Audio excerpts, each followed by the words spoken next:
everyone, today I'm sharing with you eggless banana bread. So let's get started. For that we need overripe banana. So here I'm using 5 big bananas. Sugar, all-purpose flour means Maida. Whole wheat flour means Chapati flour.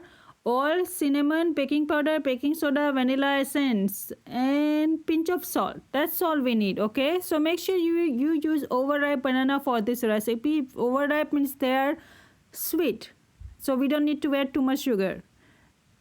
So let's get started. Peel them off, put it in the blender, add some oil, now grind it. Now we are going to add the rest of the ingredients or everything.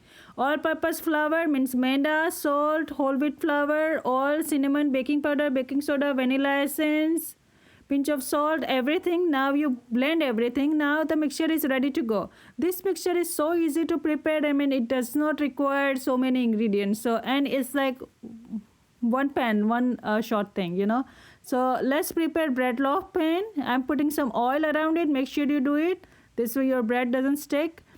And I'm dividing the batter into half. Now it's going in the oven 400 degrees, okay, for 20 to 25 minutes. Mine was done in 25 minutes, okay. So let's set the timer for 15 minutes. In 15 minutes we are going to turn them so this way they cook evenly. And second time we are going to set the timer for 15 minutes, but we are going to keep checking like every 5 minutes just to make sure they are done. So when the fork or knife comes out clean from the pan, that means it's done, okay. This is how it looks like. Mine was done in like altogether it was 20 to 25 minutes it was done because my knife came out clean. So take them out from the oven. Now we are going to put some butter on it, and when it's cooled down, that's when we are going to cut, okay. Do not cut it before, otherwise you won't be able to cut it properly and it's going to start breaking. And this is how my bread looks like. I hope you like my recipe. Do try out and let me know how you like it. Thanks for watching. Bye.